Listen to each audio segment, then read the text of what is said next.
Salió a andar en bicicleta y nunca regresó. Era domingo. El sol apenas comenzaba a iluminar las montañas de San Miguel del Lago. Isabel Gallardo salió de casa con una sonrisa, como todos los fines de semana. Llevaba su casco blanco, su botella de agua y una promesa: volver antes del mediodía. Pero a las 12, su madre ya estaba en la puerta, esperando una bicicleta que jamás volvería a aparecer. Días después, lo que encontraron estremeció a todo el pueblo. ¿Qué pasó con Isabel? ¿Se cayó? ¿O alguien la hizo caer? Esta es la historia de una desaparición que todavía deja más preguntas que respuestas. San Miguel del Lago es uno de esos pueblos donde todos se conocen. Las calles de tierra roja se llenan de polvo cuando pasa una camioneta.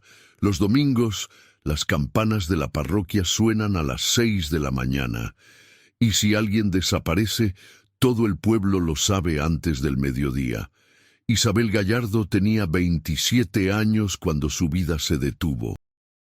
Era enfermera en el Hospital Regional de Chapala. Turnos largos, noches sin dormir, pacientes que la recordaban por su sonrisa amable. Pero los domingos eran sagrados para ella. Eran el único día en que podía olvidarse del mundo y hacer lo que más amaba: pedalear. Cada domingo, sin falta, Isabel salía en bicicleta. Siempre la misma ruta, siempre el mismo horario. Salía de su casa a las 6:45 de la mañana, cuando el sol apenas empezaba a calentar las piedras del camino. Pedaleaba por la carretera vieja hacia el cerro, pasaba por las milpas de Don Mateo, cruzaba el puente de madera sobre el río seco y subía por las veredas donde los árboles se cierran como un túnel verde. Su madre, Luz Helena, siempre le decía lo mismo: «Mija, ten cuidado, ese camino está muy solo». Pero Isabel solo reía. «Mamá, lo he hecho cientos de veces. Conozco cada piedra de ese cerro». Y tenía razón. Isabel conocía ese lugar como nadie. Sabía dónde las curvas eran más cerradas, donde el terreno se volvía resbaloso después de la lluvia, donde podía descansar bajo la sombra de un encino gigante que llevaba ahí más años que el pueblo mismo. Pero el domingo 3 de abril de 2022, algo cambió. Ese día, Isabel despertó como siempre. Preparó café, se puso su camiseta blanca de manga corta, sus shorts negros y sus tenis desgastados. Llenó su botella de agua. Revisó la presión de las llantas de su bicicleta azul marino. Todo era normal. Antes de salir, le mandó un mensaje a su mejor amiga, Carolina Méndez. «Hoy voy por la ruta del cerro. Te escribo cuando regrese». Carolina contestó casi de inmediato: «Ten cuidado, Isa. Nos vemos en la tarde». A las 6:48 de la mañana, Isabel salió de su casa. Su madre la vio alejarse desde la ventana de la cocina, pedaleando con esa energía que solo ella tenía. Luz Helena pensó que en 3 horas, como siempre, Isabel estaría de vuelta. Sudada, feliz, contando alguna historia sobre un venado que había visto en el camino o una flor silvestre que había encontrado. Pero Isabel nunca regresó. Si me estás escuchando y te gusta este tipo de historias, te invito a que te suscribas al canal, le des like a este video y me cuentes en los comentarios desde dónde nos estás escuchando. Tu apoyo significa mucho. Ahora sí, sigamos con lo que pasó esa mañana. A las 7:43 de la mañana, las cámaras de seguridad de la tienda rural El Ranchito captaron a Isabel. Pasó en su bicicleta con su cabello negro recogido en una coleta. Iba sola, iba rápido. La imagen es clara. Ella mira hacia adelante, concentrada, pedaleando con fuerza hacia el camino que sube al cerro. Esa fue la última vez que alguien la vio con vida. ¿Qué pasó después? Nadie lo sabe. Las horas pasaron. El sol subió. El calor se volvió insoportable. Y en la casa de los Gallardo, Luz Helena empezó a preocuparse. A las 10:30 ya había llamado 3 veces al celular de Isabel. Nada. Buzón de voz. A lo mejor se quedó sin batería, pensó, pero Isabel siempre cargaba su teléfono antes de salir. Al mediodía, Luz Helena llamó a Carolina. ¿Has sabido algo de Isabel? No, señora. Me escribió en la mañana que iba al cerro, pero no me ha contestado. A la 1:00 de la tarde, don César, el padre de Isabel, llegó del rancho. Era un hombre de pocas palabras, de manos ásperas y mirada seria. Cuando su esposa le contó que Isabel no había regresado, algo en su pecho se apretó. «Voy a buscarla», dijo. Tomó su camioneta y condujo por toda la ruta que Isabel solía hacer. Pasó por el puente, subió por las veredas, bajó hasta el río. Preguntó a los rancheros si la habían visto. Nadie sabía nada. A las 4:00 de la tarde, cuando el sol empezaba a esconderse detrás de las montañas, Luz Helena marcó al número de emergencias. La comandancia de San Miguel del Lago no estaba acostumbrada a casos de personas desaparecidas. El último había sido hacía 5 años, y resultó que el hombre solo se había ido a emborrachar a otro pueblo. Pero cuando Luz Helena llegó con los ojos rojos de tanto llorar y don César con las manos manchadas de tierra de tanto buscar, el comandante Ortega supo que esto era diferente. ¿Cuándo fue la última vez que la vieron? Esta mañana a las 6:48 salió en bicicleta como todos los domingos. ¿Tienen alguna foto reciente? Luz Helena sacó su celular con manos temblorosas. Le mostró una foto de Isabel sonriendo, con su uniforme de enfermera. Ortega miró la imagen. Una joven de rostro dulce, ojos brillantes, expresión tranquila. ¿Tenía algún problema, deudas, algún conflicto con alguien? No, respondió don César con voz firme. Mi hija no tenía problemas con nadie. Era una buena muchacha, trabajadora, responsable. ¿Novio? Luz Helena dudó un segundo. Tuvo. Pero ya terminaron hace meses. Ortega anotó algo en su libreta. Vamos a empezar la búsqueda de inmediato. Esa noche, San Miguel del Lago se llenó de rumores. Que si Isabel se había fugado con alguien, que si había tenido un accidente, que si se había perdido en el bosque. Cada vecino tenía una teoría, pero nadie, absolutamente nadie, imaginaba lo que estaba por descubrirse. Al día siguiente, al amanecer, más de 50 voluntarios se reunieron en la plaza del pueblo. Vecinos, amigos, compañeros del hospital, todos querían ayudar, todos querían encontrar a Isabel. Se dividieron en grupos, algunos caminaron por las veredas del cerro, otros siguieron la carretera vieja. Algunos bajaron hasta el río, pensando que tal vez se había caído y estaba herida. Carolina no durmió esa noche. Siguió llamando al celular de Isabel una y otra vez, esperando que en algún momento contestara, pero el teléfono seguía apagado. Don César, mientras tanto, volvió a recorrer el camino, esta vez con más atención, mirando cada arbusto, cada piedra, cada señal que pudiera indicar que su hija había pasado por ahí. Y entonces, a medio camino hacia el cerro, encontró algo. Una botella de agua. La reconoció de inmediato. Era la botella azul con una calcomanía de una mariposa que Isabel siempre llevaba. Estaba tirada a un lado del camino, medio escondida entre las hierbas, como si alguien la hubiera dejado caer. Don César la recogió con manos temblorosas. ¿Por qué Isabel había soltado su botella? ¿Qué había pasado en ese lugar? Y lo más inquietante de todo, si la botella estaba ahí, ¿dónde estaba Isabel? La noticia de que don César había encontrado la botella de Isabel corrió como pólvora. En menos de una hora, el comandante Ortega estaba en el lugar. Traía consigo a 2 agentes y un perro rastreador llamado Bruno, un pastor alemán entrenado para búsqueda y rescate. Ortega examinó la botella con cuidado. Estaba casi llena. El agua todavía se movía dentro. Si la dejó caer, fue hace poco, murmuró. Don César miraba fijamente el camino como si pudiera ver el rastro invisible de su hija. Aquí pasó algo. Isabel no soltaría su botella así como así. Ortega asintió. Sabía que el hombre tenía razón. Le dio la botella al perro. Bruno olió el objeto durante varios segundos, moviendo la nariz con intensidad. Luego levantó la cabeza, miró hacia el cerro y comenzó a caminar.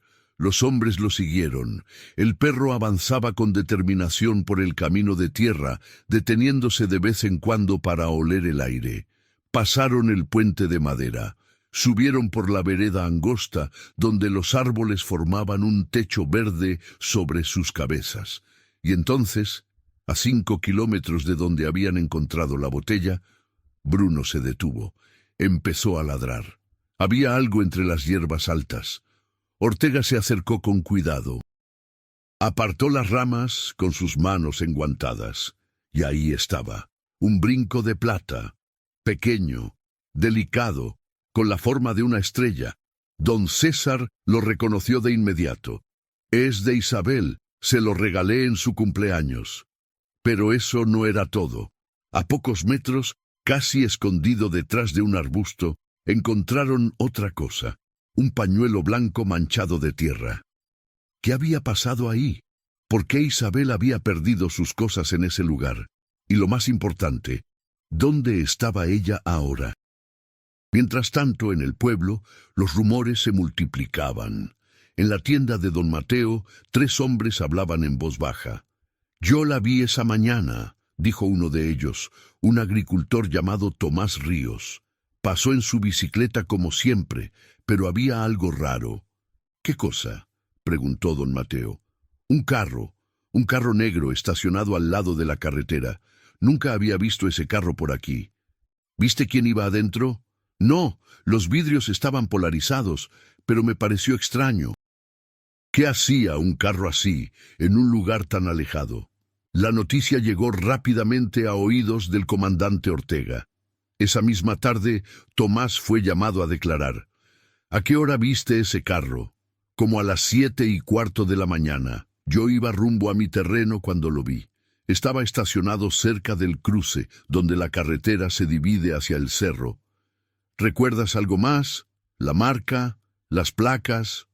Tomás negó con la cabeza. «Estaba lejos. Solo sé que era negro y que no es de por aquí. Los carros que conocemos son camionetas viejas, trocas de trabajo. Ese era nuevo, elegante». Ortega anotó todo en su libreta. Un carro negro, vidrios polarizados, en un lugar donde nadie tenía razón de estar a esas horas.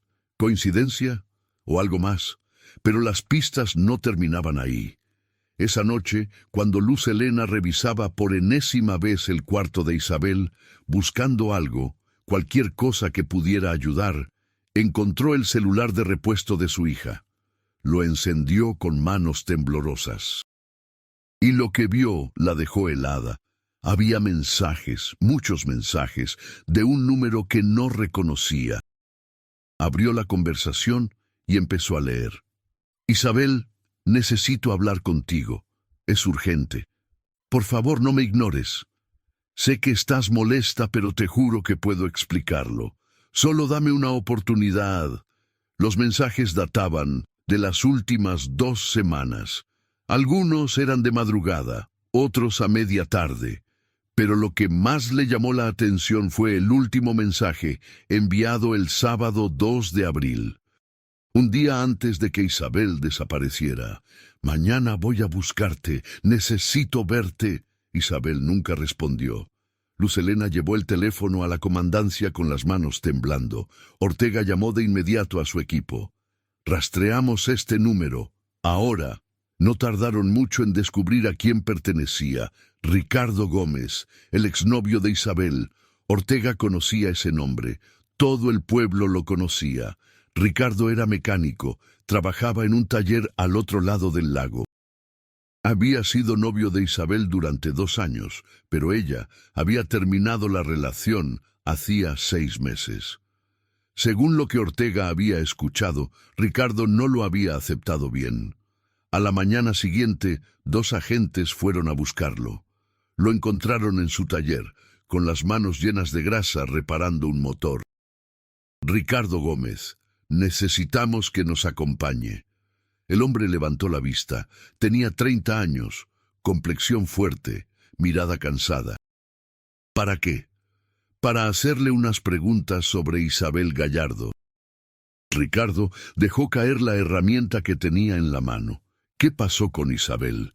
Eso es lo que estamos tratando de averiguar. En la comandancia, Ricardo se sentó frente al comandante Ortega. ¿Dónde estaba usted el domingo 3 de abril? En mi casa, durmiendo. Salí como a las 10 para ir a desayunar con mi mamá. ¿Alguien puede confirmarlo?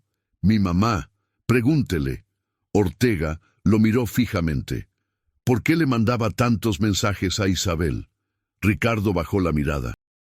Porque quería que volviéramos. Yo la quería. Todavía la quiero. Ella no respondió ninguno de sus mensajes. Lo sé, pero yo tenía esperanza. Pensé que con el tiempo... El sábado le escribió que la iba a buscar. ¿La buscó? No, me arrepentí. Sabía que ella no quería verme, así que no fui. ¿Sabe algo sobre lo que le pasó? Ricardo levantó la vista. Había lágrimas en sus ojos. No, yo jamás le haría daño a Isabel. Yo la amaba. Ortega no estaba convencido, pero tampoco tenía pruebas. No salga del pueblo, vamos a estar vigilándolo. Pero Ricardo no era el único sospechoso. Carolina, la mejor amiga de Isabel, había ido a la comandancia con información. Hay alguien más que ustedes deberían investigar. ¿Quién? El doctor Esteban Fuentes. Trabaja con Isabel en el hospital. Ortega sacó su libreta. ¿Qué sabe de él? Carolina respiró hondo. Está obsesionado con Isabel. Le manda mensajes todo el tiempo. La invita a salir. Ella siempre le dice que no. Pero él no entiende. Hace 2 semanas fue a buscarla a su casa. Isabel me dijo que estaba incómoda. ¿Tiene pruebas? Isabel me enseñó los mensajes. Puedo darles las capturas de pantalla que me mandó. Esa misma tarde, Ortega tenía en sus manos las conversaciones entre Isabel y el doctor Fuentes. Y lo que leyó le heló la sangre. Isabel, por favor, necesito hablar contigo. No entiendo por qué me rechazas. Podríamos ser felices juntos. Dime qué tengo que hacer para que me des una oportunidad. El último mensaje era del viernes 1 de abril. Sé que sales en bicicleta los domingos. Tal vez podamos encontrarnos y hablar. El doctor Fuentes sabía la ruta que Isabel tomaba. ¿Había ido a buscarla esa mañana? Ortega ordenó que lo trajeran de inmediato. El doctor Esteban Fuentes era un hombre de 40 años, alto, delgado, con anteojos y una expresión seria. Trabajaba en el hospital regional desde hacía 10 años. Era respetado por sus colegas. Nunca había tenido problemas con la ley, pero cuando entró a la sala de interrogatorios, estaba temblando. Doctor, ¿conoce a Isabel Gallardo? Sí, trabajamos juntos. ¿Tiene algún tipo de relación con ella? Fuentes bajó la mirada. Yo quería tener una relación con ella, pero ella no quería. Le mandó muchos mensajes. Lo sé. Sé que me excedí, pero yo solo quería conocerla mejor. Nunca tuve malas intenciones. El viernes le escribió que sabía que salía en bicicleta los domingos. Fuentes se puso pálido. Fue un comentario, solo eso. Nunca fui a buscarla. ¿Dónde estaba el domingo 3 de abril? En mi casa, solo, vivo solo. ¿Alguien puede confirmarlo? ¡No! Ortega se inclinó hacia adelante. ¿Tiene carro? Sí. ¿De qué color? Fuentes tragó saliva. Negro.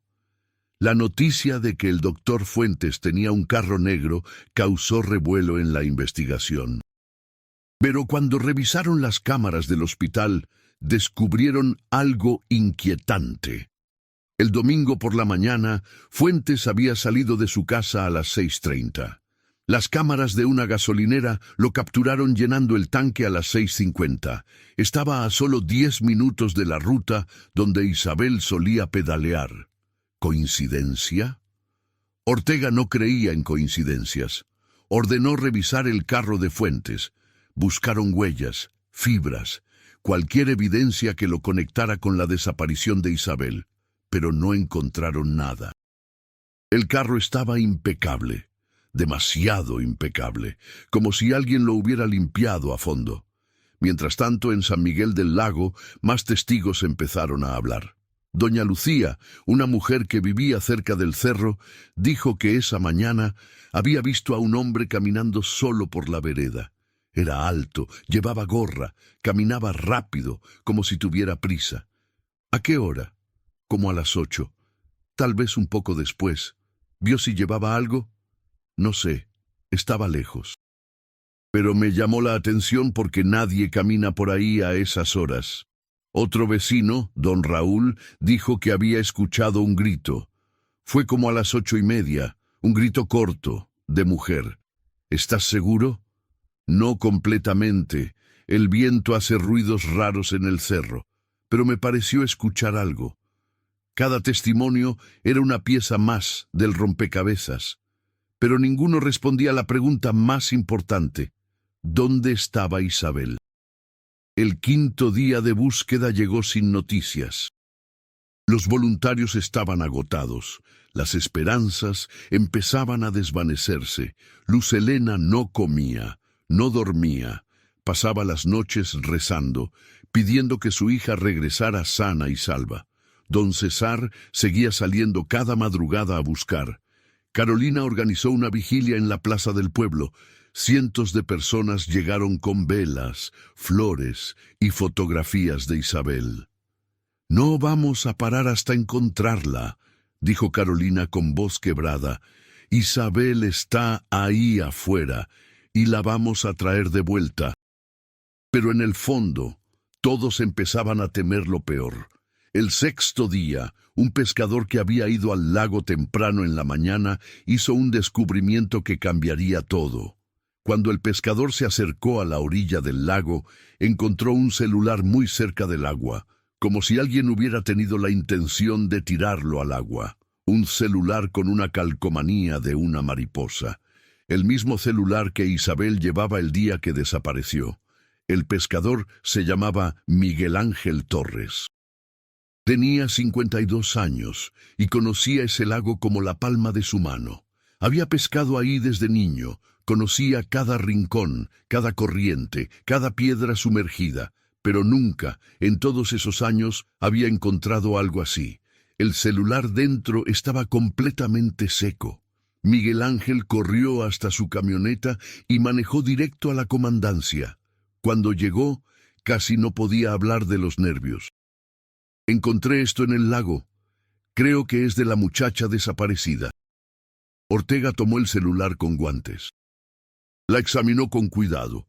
Efectivamente, el celular tenía la calcomanía de una mariposa que todos reconocían. Era el teléfono de Isabel.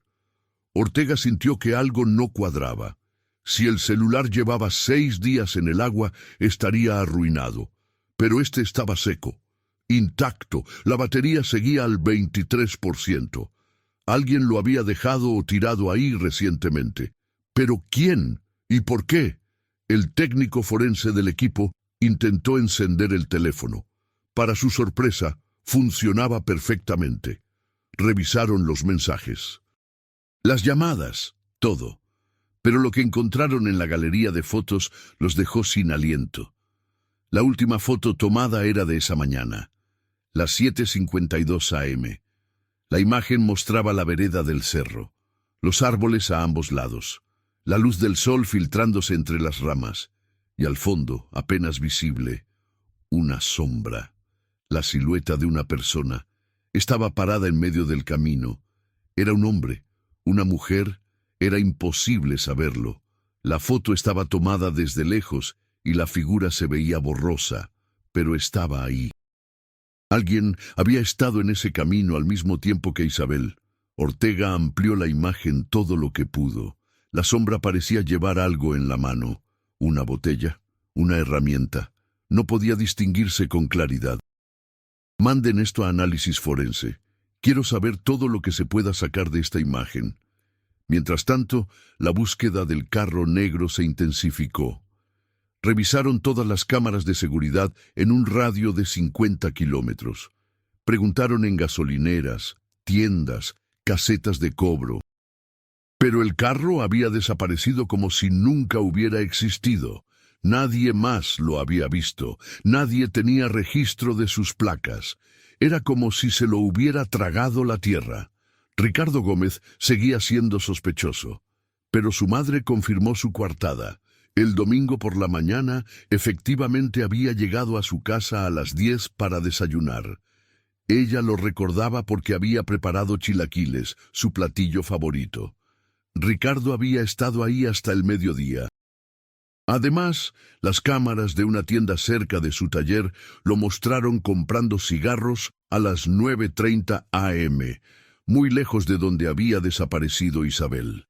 Su carro, un Tsuru viejo de color blanco, no coincidía con la descripción del carro negro que Tomás había visto, pero Ricardo seguía actuando extraño. Se la pasaba merodeando la comandancia. Preguntaba todos los días si había noticias. Lloraba cuando hablaba de Isabel. Los vecinos empezaron a mirarlo con desconfianza. Algunos decían que su dolor era actuado. Otros pensaban que era genuino. Si él la mató, es buen actor, le comentó uno de los agentes a Ortega. Pero si no la mató, ese hombre está sufriendo de verdad. Mientras tanto, el doctor Esteban Fuentes se había convertido en el principal sospechoso. Su carro negro, su falta de coartada, sus mensajes obsesivos, todo apuntaba hacia él. Pero el análisis del vehículo no arrojó nada, ni huellas de Isabel, ni fibras de su ropa, ni rastros de sangre, nada. El doctor insistía en su inocencia. Decía que sí, había llenado gasolina esa mañana, pero que luego había ido a desayunar a un restaurante en Chapala. El problema era que no tenía recibo, había pagado en efectivo, y el restaurante no tenía cámaras. Yo jamás le haría daño a Isabel, repetía una y otra vez. Solo quería conocerla mejor. Sé que me equivoqué al insistir tanto, pero yo no soy un criminal. El 7º día de búsqueda amaneció gris. Las nubes cubrían el cielo como una manta pesada. Parecía que iba a llover. Los voluntarios estaban agotados. Muchos habían tenido que volver a sus trabajos. Las esperanzas de encontrar a Isabel con vida se desvanecían hora tras hora. Luz Helena seguía sin comer. Había perdido 5 kilos en una semana. Sus ojos estaban hundidos, su piel pálida. Don César ya no hablaba. Solo salía cada mañana con su camioneta y recorría los mismos caminos una y otra vez, como si la repetición pudiera traer a su hija de vuelta. Carolina organizó otra búsqueda, esta vez con menos gente, pero más determinación. Decidieron enfocarse en las zonas más alejadas del cerro, lugares donde nadie había buscado todavía, lugares peligrosos, barrancos, cuevas, riscos. Uno de los voluntarios era un ciclista profesional llamado Daniel Ortiz. Tenía 35 años y conocía todas las rutas de la región. Había competido en carreras nacionales. Conocía cada subida, cada bajada, cada atajo. Esa mañana decidió ir más arriba de lo que nadie había ido, hacia la parte más alta del cerro, donde el camino se volvía casi intransitable. «Voy a revisar la zona del mirador», le dijo a Carolina. «Nadie ha subido hasta allá. Ten cuidado, ese camino es peligroso».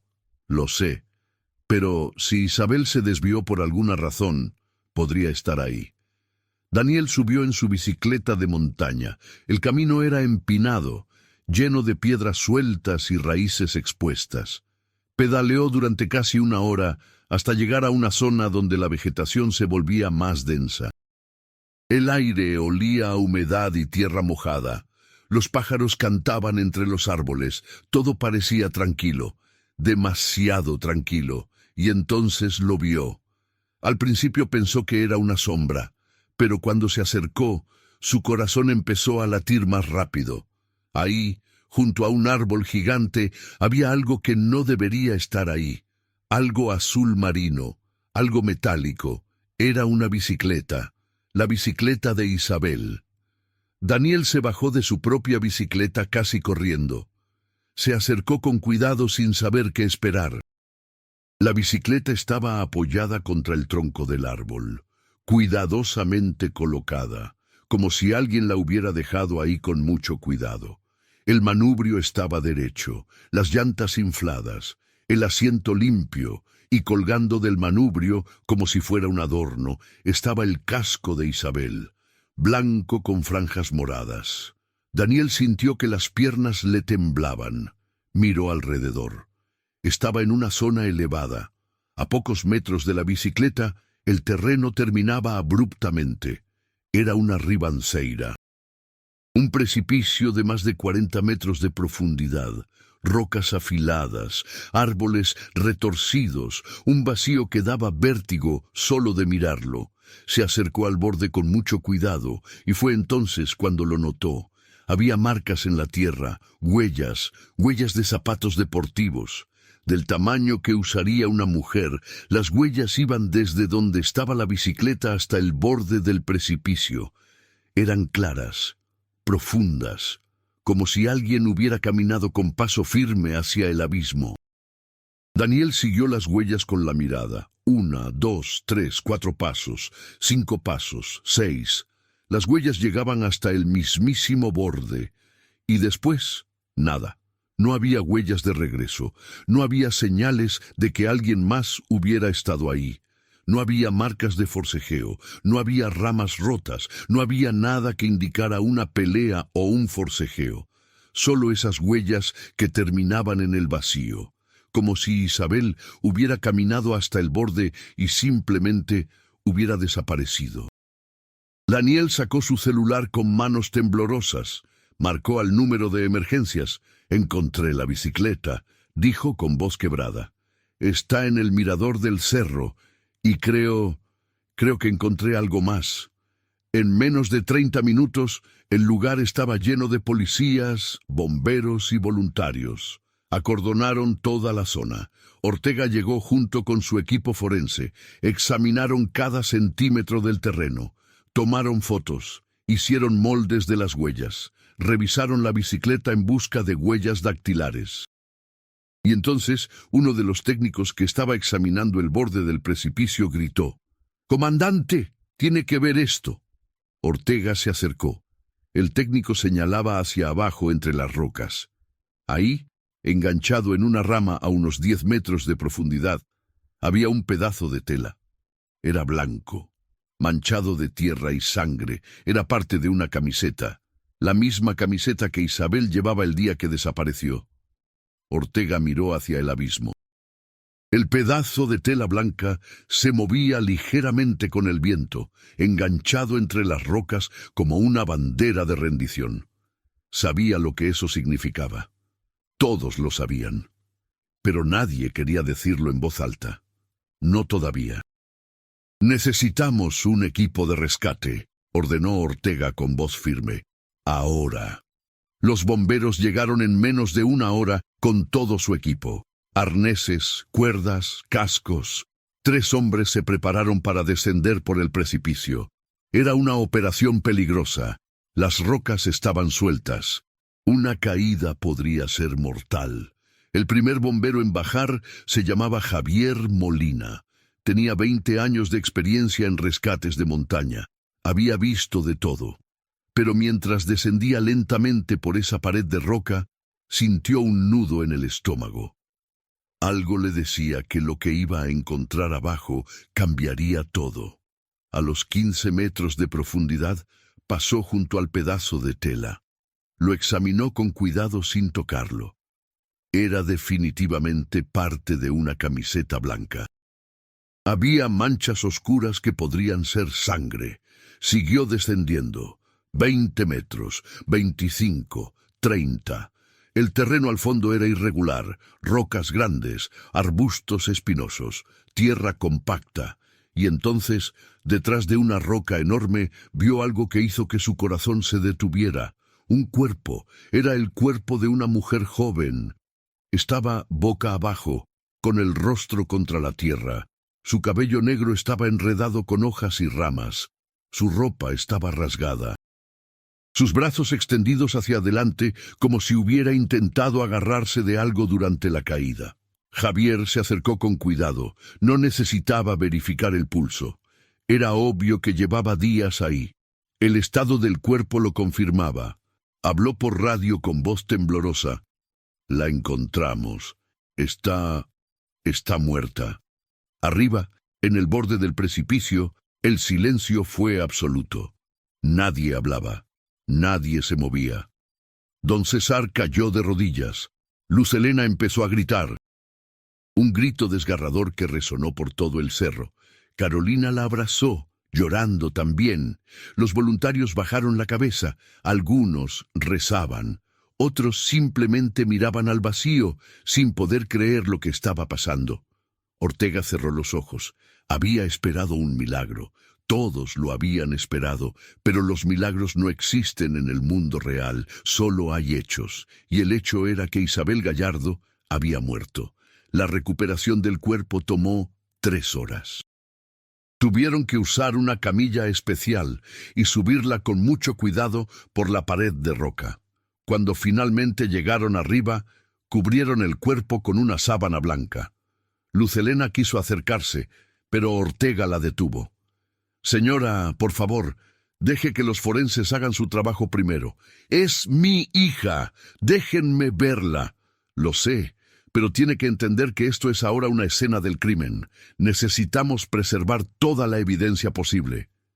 Don César tomó a su esposa entre sus brazos. Ambos lloraban en silencio mientras veían cómo se llevaban el cuerpo de su única hija. El lugar fue acordonado completamente. Los forenses pasaron horas examinando cada centímetro del terreno. Tomaron muestras de tierra, fotografiaron el cuerpo desde todos los ángulos, buscaron cualquier evidencia que pudiera explicar qué había pasado.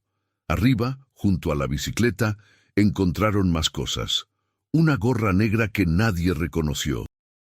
Estaba escondida entre los arbustos, a unos metros de donde estaba la bicicleta. Era de Isabel. ¿De alguien más? También encontraron marcas de llantas en el camino. Eran recientes, de un vehículo que había estado ahí hace poco, pero no había forma de saber si tenían relación con el caso. La autopsia se realizó al día siguiente en el Instituto Forense de Guadalajara. El doctor Armando Vega fue quien la llevó a cabo. Era un hombre meticuloso, con más de 30 años de experiencia.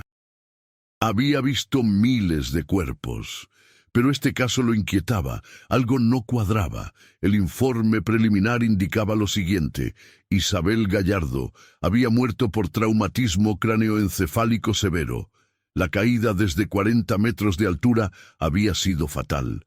Tenía fracturas múltiples en el cráneo, costillas rotas, lesiones internas masivas. La muerte había sido casi instantánea, pero había algo más. El análisis toxicológico no mostró presencia de drogas ni alcohol en su sistema. Estaba completamente sobria cuando cayó. No había señales de forcejeo en sus manos. No tenía rasguños defensivos. No tenía marcas en el cuello que indicaran estrangulamiento. No había evidencia de agresión sexual. El cuerpo estaba en estado de descomposición avanzada, lo cual era consistente con 7 días expuesto a los elementos. Pero había algo que desconcertó al doctor Vega. En la palma de la mano derecha de Isabel encontraron rastros de tierra y pequeñas piedras. Como si hubiera estado agarrando el suelo con fuerza. ¿Pero por qué? ¿Se había agarrado del borde antes de caer? ¿Había intentado detenerse? Las preguntas no tenían respuesta clara. Ortega revisó el informe una y otra vez. Algo no le cerraba. Si Isabel había sido empujada, ¿dónde estaban las marcas del agresor?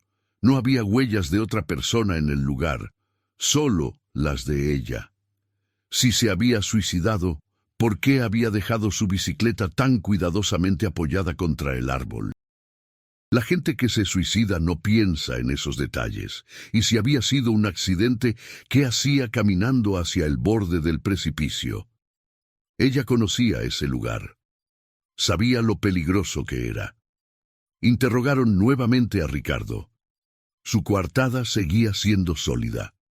Estaba lejos cuando Isabel cayó. No había forma de que hubiera estado ahí. Interrogaron al doctor Fuentes otra vez. Seguía insistiendo en su inocencia. Y a pesar de todas las sospechas, no había una sola prueba que lo conectara con la muerte de Isabel. Su carro estaba limpio. Sus huellas no estaban en el lugar. No había testigos que lo hubieran visto cerca del cerro ese día. Revisaron la gorra negra que encontraron. No tenía huellas identificables. Era una gorra común, de las que se venden en cualquier tienda. Podría haber sido de cualquiera. El análisis de la última foto en el celular de Isabel tampoco arrojó resultados concluyentes. La silueta en la imagen era tan borrosa que era imposible identificar a la persona. Los expertos en imágenes intentaron mejorar la calidad, pero no pudieron sacar nada útil. Podría haber sido un hombre, una mujer, alguien alto, alguien bajo. Era imposible saberlo. 2 semanas después del hallazgo del cuerpo, la fiscalía cerró el caso. Muerte accidental, dictaminó el informe oficial. Isabel Gallardo había salido en bicicleta, como hacía cada domingo. Por razones desconocidas, había caminado hasta el borde del precipicio, tal vez para admirar la vista, tal vez para tomar una foto, y había perdido el equilibrio, o el terreno había cedido bajo sus pies, y había caído.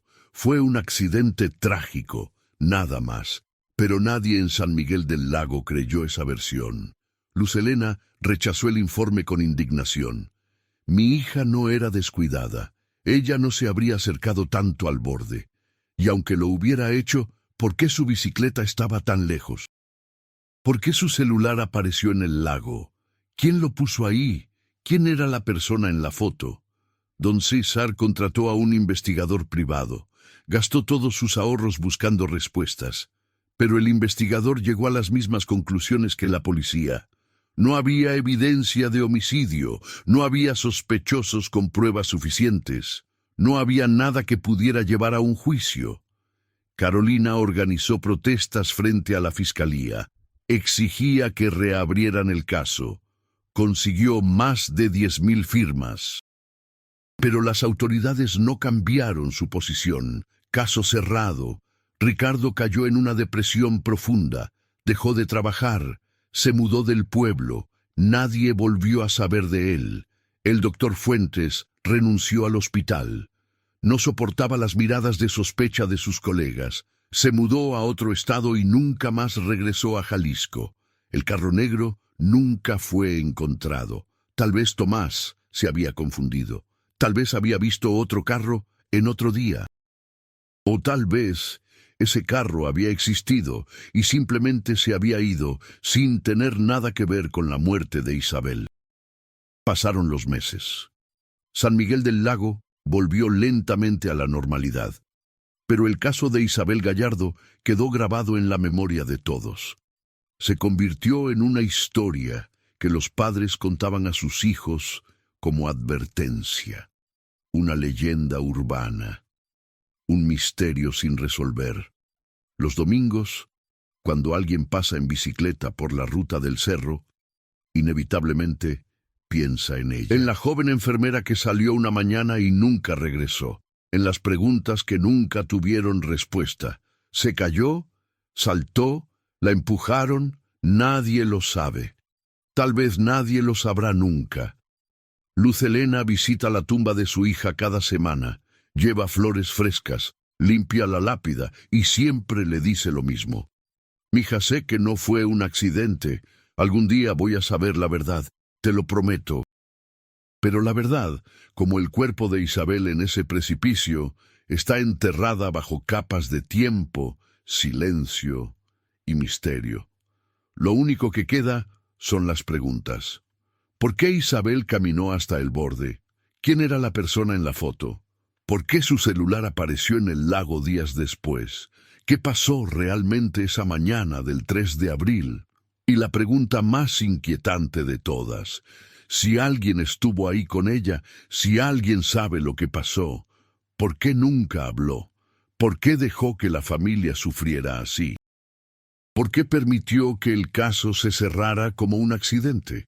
En las noches tranquilas de San Miguel del Lago, cuando el viento sopla entre los árboles del cerro, algunos vecinos juran que pueden escuchar algo, un sonido lejano, como el tintineo de una bicicleta, como si alguien todavía estuviera pedaleando por ese camino, como si Isabel siguiera ahí, buscando el camino de regreso a casa. Pero eso, por supuesto, son solo historias. ¿O no?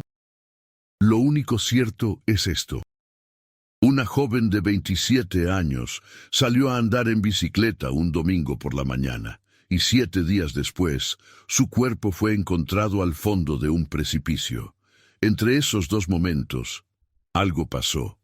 Algo que cambió el curso de su vida. Algo que ninguna investigación pudo explicar completamente.